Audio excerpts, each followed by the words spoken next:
The unveiling of Earth's first star destroyer, the animation that rocked the world. Dr. Han Su-bin rubbed her tired eyes as she stared at the strange data patterns on her screen. For 3 months, she had been analyzing signals from deep space, and tonight something was different. The patterns were too regular, too precise to be natural. Su-bin took a sip of her cold coffee and ran the analysis again. The results were the same. This was no cosmic background radiation or pulsar signal. This was artificial. She zoomed in on a section of the data and noticed what appeared to be mathematical equations embedded within the signal. This can't be happening, she whispered to herself, heart racing. As the sun rose over Seoul, Su-bin had translated enough of the signal to understand its significance. It contained detailed technical specifications for an advanced spacecraft, one capable of manipulating stellar energy. In her previous career as an animation designer for science fiction films, she had imagined similar vessels, but nothing this advanced. Su-bin called her friend and colleague, Dr. Baek Min-ho, who specialized in theoretical propulsion systems. "Min-ho, I need you to come to the lab right away and don't tell anyone." When Min-ho arrived, his eyes widened as he reviewed Su-bin's findings. "If these calculations are correct, this technology is centuries beyond our current capabilities." "But not impossible," Su-bin replied. "I've been running simulations all night. With some adaptations, we could actually build this." Unknown to the two scientists, their discovery had triggered silent alarms across the galaxy. 3 advanced alien civilizations had been monitoring Earth for centuries, maintaining a careful distance. Their leaders, High Commander of the First Fleet, Supreme Director of the Sentinel Forces, and Elder of the Council of 13, all received urgent alerts about the human discovery. "Impossible," the High Commander declared during their emergency meeting. "These primitives cannot have deciphered the ancient beacon. It was placed to be found only by spacefaring species, yet our sensors confirm it," the Supreme Director replied. "Somehow they have accessed knowledge from the precursors." The Elder remained silent, contemplating. "Perhaps we have underestimated these humans." Back on Earth, Su-bin worked day and night, translating more of the signal and creating detailed technical animations of the vessel described in the data. She named it the Star Destroyer, after her favorite childhood movies. After 2 weeks of intensive work, Su-bin presented her findings to a small committee at the Global Space Research Institute. The room fell silent as her animation played, showing a massive ship drawing energy directly from a star, storing it, and using it for propulsion, shields, and a weapon system that could potentially alter the fabric of space itself. "This is theoretical, of course," Su-bin explained, "but the mathematics check out. With our current technology, we could begin constructing a prototype within 5 years." Professor Kim Tae-ho, the committee head, looked troubled. "Dr. Han, do you understand what you're suggesting? If this is possible, it would change humanity's place in the universe. That's exactly why we need to pursue it," Su-bin insisted. "We've always wondered if we're alone. This signal proves we're not, and if there are others out there with this technology, we need to be prepared." The committee voted to classify the discovery and form a small research team under Su-bin's leadership. However, one junior committee member was so amazed by the animation that he shared it with a close friend who worked at a popular science website. 3 days later, Su-bin's animation was all over the internet, labeled as an incredible sci-fi concept. Most viewers assumed it was promotional material for an upcoming movie. Few recognized the technical accuracy hidden within the stunning visuals. But those who did understand, engineers, physicists, and military strategists around the world began reaching out to Su-bin. Within a week, she received calls from space agencies of 7 different countries. Meanwhile, the alien monitoring stations went into high alert. The Supreme Director's analysis AI confirmed their worst fears. The animation contained solutions to technical problems that humans shouldn't have solved for at least another 1,000 years. "The non-interference pact is clear," the Supreme Director argued.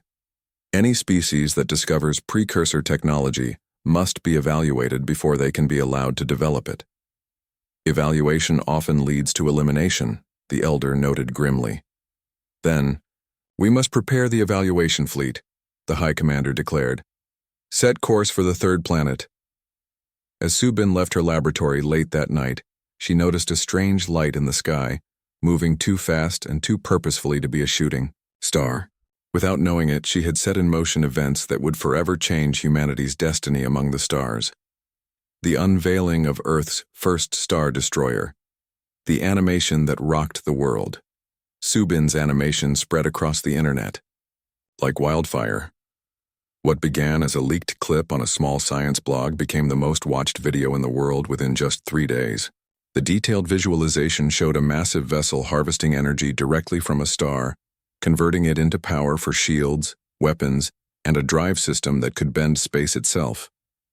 News channels played portions of it on repeat. "Is this a movie trailer or something more?" they asked. Talk shows debated whether it was a brilliant marketing campaign or an actual scientific breakthrough. Subin watched in horror as her classified work became global entertainment. Her phone rang constantly with calls from reporters, film studios, and government agencies. She declined all interviews following strict orders from the Global Space Research Institute. "We need to contain this," Professor Kim said during an emergency meeting. "The public thinks it's fiction which works in our favor for now." Minho disagreed. "The technical details are there for anyone who understands the science. Engineers around the world are already analyzing every frame." He was right.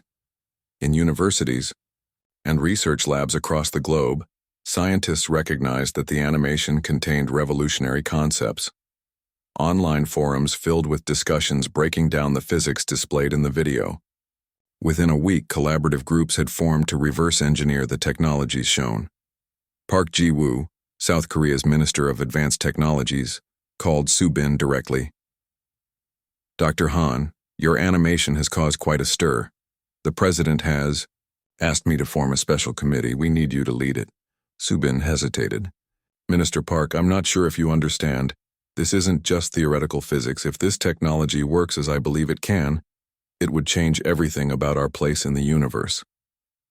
"That's exactly why we're acting quickly," Ji-woo replied. "And we're not the only ones. 6 other nations have already launched similar initiatives."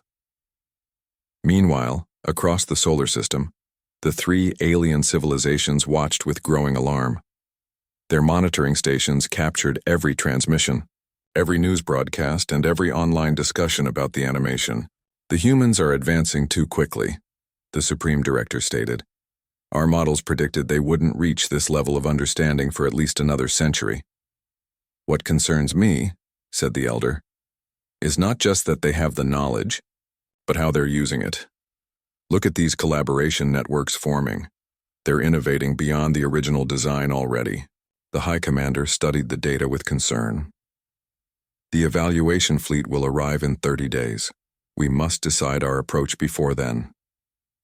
Back on Earth, Subin found herself at the center of an international scientific effort. Representatives from major space agencies gathered in Seoul for what was publicly described as a conference on theoretical propulsion systems.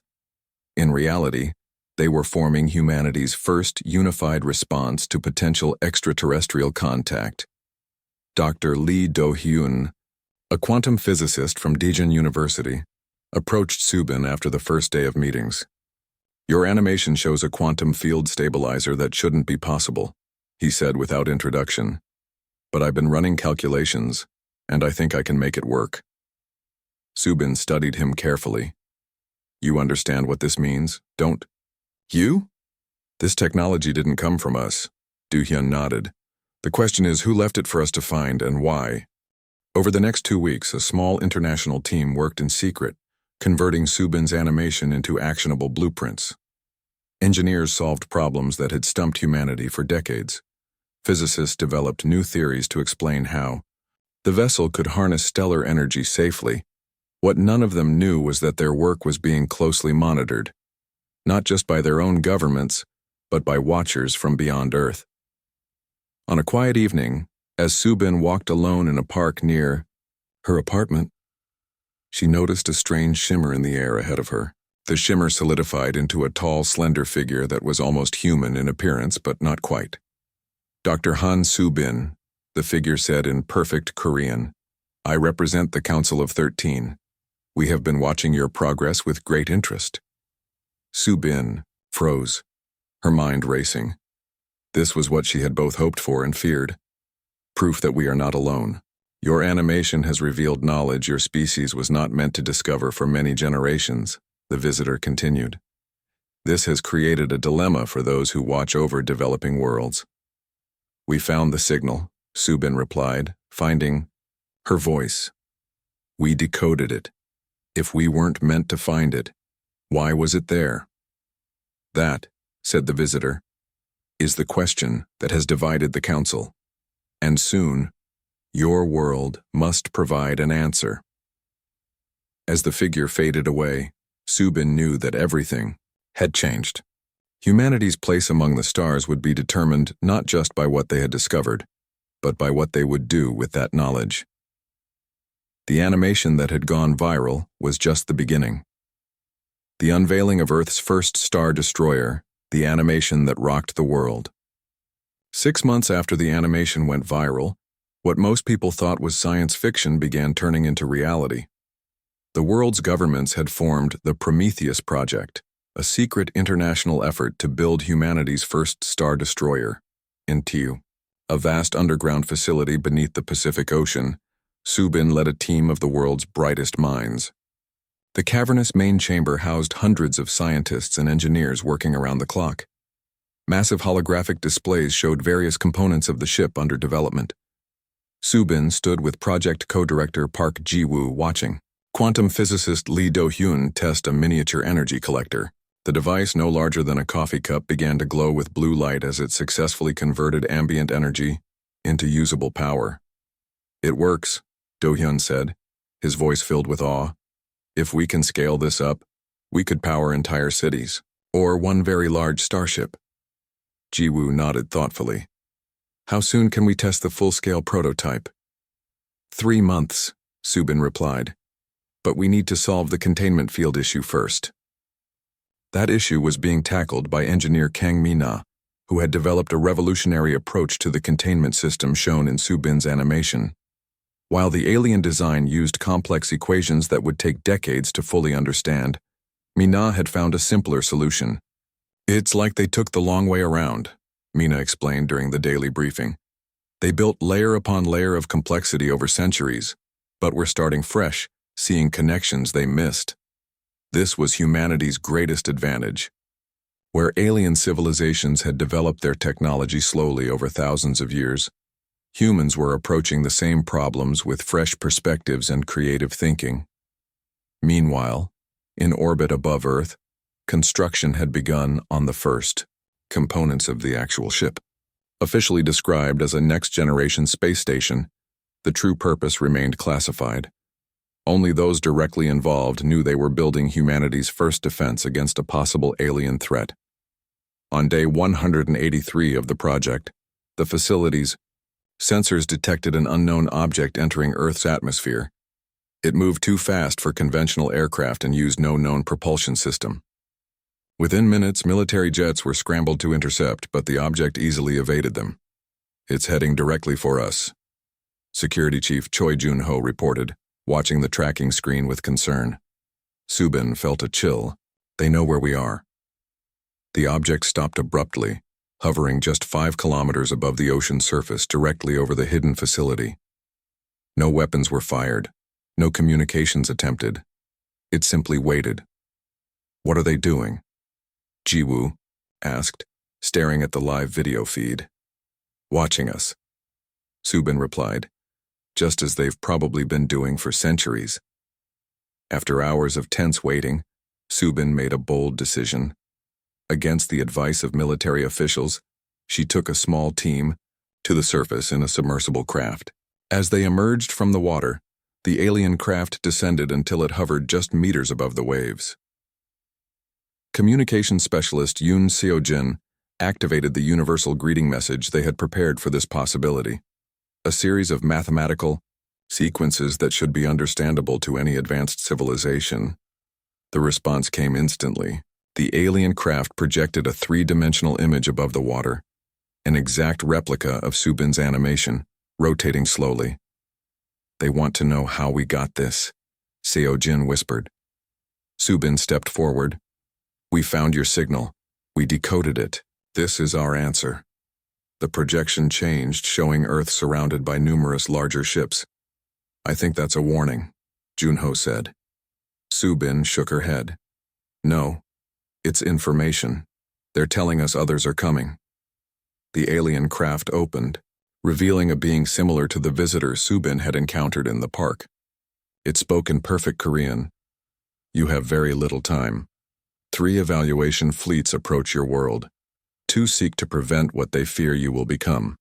1 seeks to understand." "And you?" Subin asked. "What do you seek?" "To watch, to learn. Your kind thinks differently.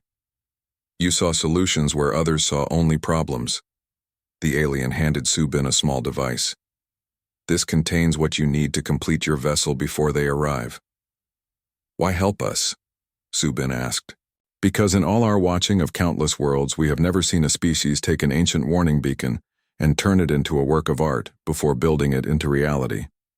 As the alien returned to its craft, Subin realized the truth. What they had found wasn't blueprints intended for them to discover. It was a warning to avoid that technology, but humanity had seen possibility instead of danger. Now they had 3 months to complete what should have taken decades, before the evaluation fleets arrived to judge whether Earth deserved to survive its first steps into the galactic community. The unveiling of Earth's first star destroyer. The animation that rocked the world, 3 years passed in a blur of endless work and breakthroughs. The Prometheus project transformed from a desperate gamble into humanity's greatest achievement. What began in an underground facility now extended into Earth's orbit, where the massive frame of humanity's first star destroyer took shape. The vessel, officially named Prometheus, measured over 2 kilometers in length. Its sleek design resembled Subin's original animation, but with improvements that even the alien civilizations hadn't considered. Humans had taken the ancient technology and made it their own. Captain Bak Hyun-woo stood on the bridge of the nearly complete vessel, looking out at Earth below. As a former fighter pilot, he had been selected to command this unprecedented ship and its international crew of 500. Status report, he requested, turning to his executive officer. "Final systems coming online now, Captain," replied Commander Kim Ye-jun. "Power systems at 85% capacity. Stellar collection array ready for first full test." The Prometheus featured technology that seemed impossible just 3 years ago.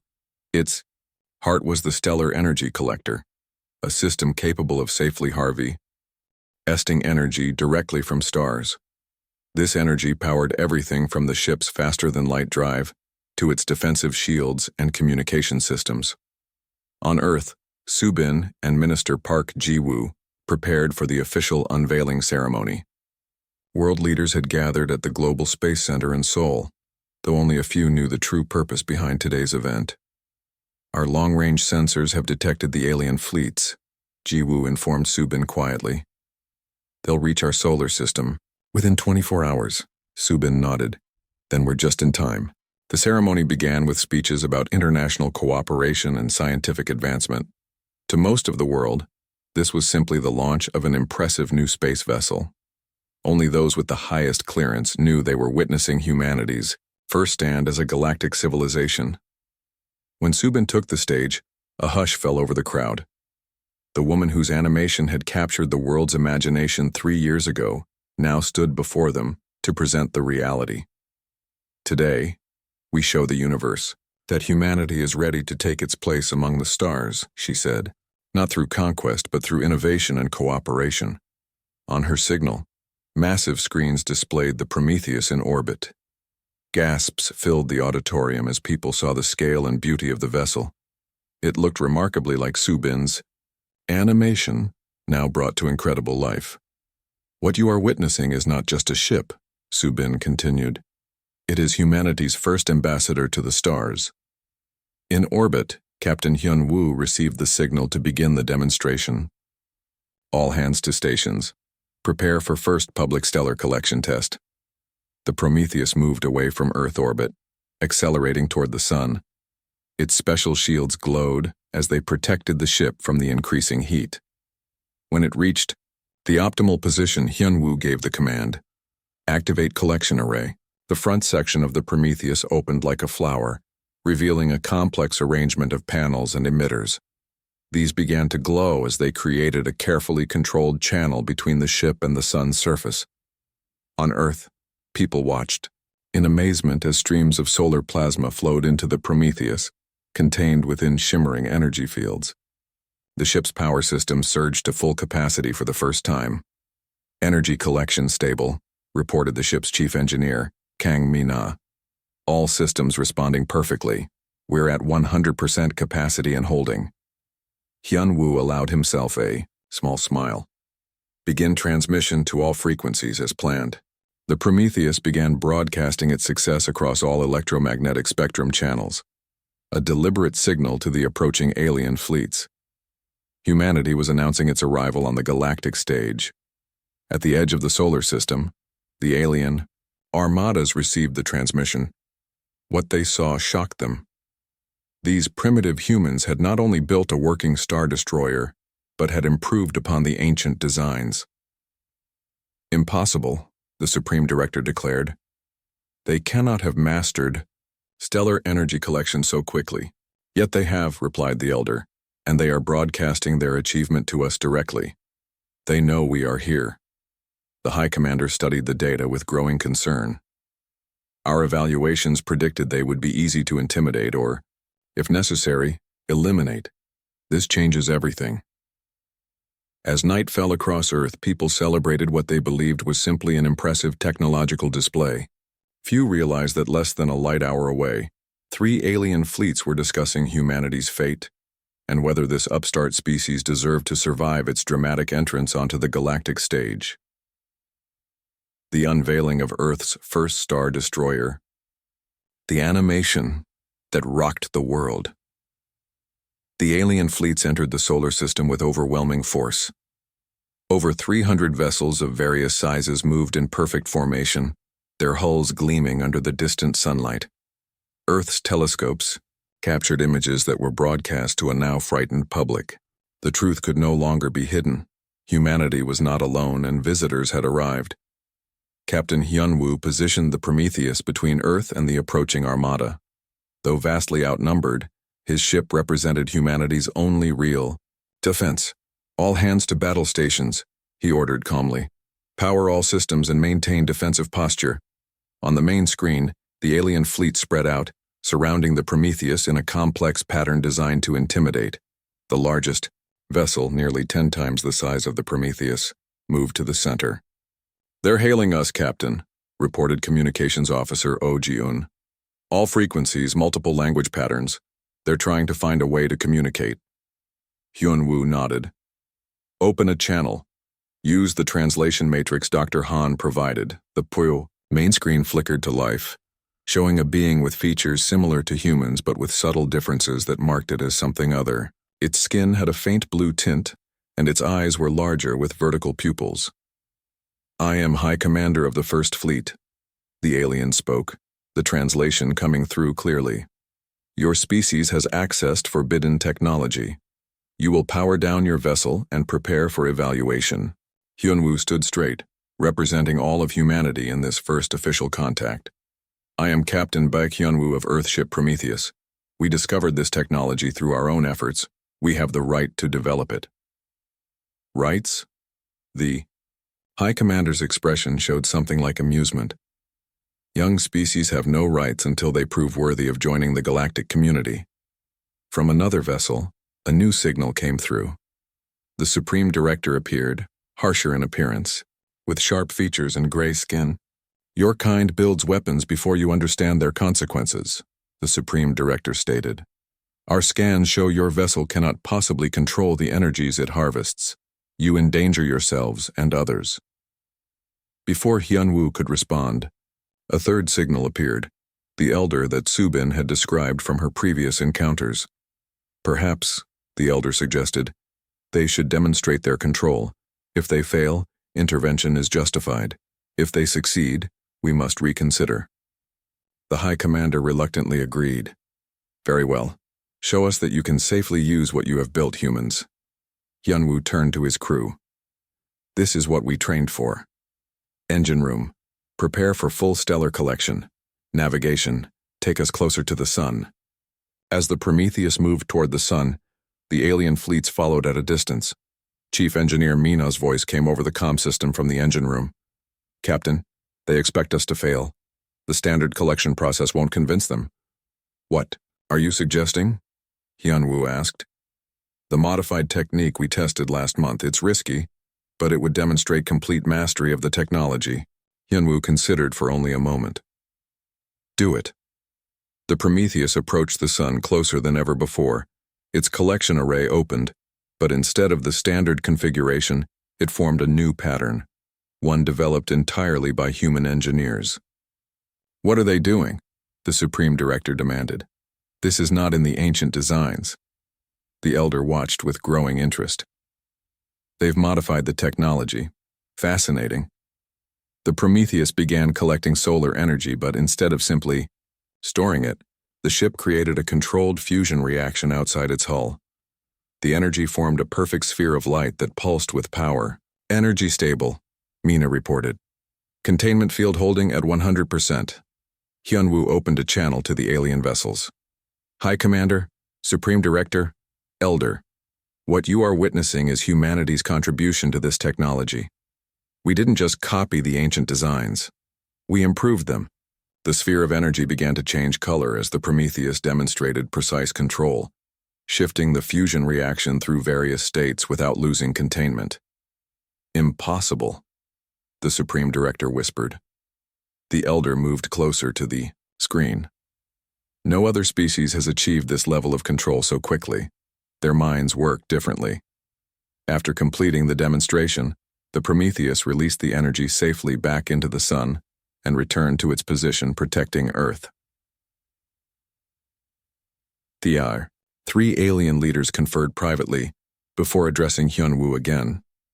Your species has indeed proven itself capable, the Elder announced. The evaluation is complete. Earth will not be restricted. More than that, the Elder continued, the Council of 13 wishes to extend an invitation. Your perspective on the ancient technologies has shown us that different approaches are valuable. We would welcome humanity's participation in the Galactic Council. As the alien fleets departed and the Prometheus returned to Earth orbit, Subin stood in the control center, watching the historic events unfold. What had begun with her animation, a creative interpretation of an alien warning beacon, had led to humanity's acceptance among the stars.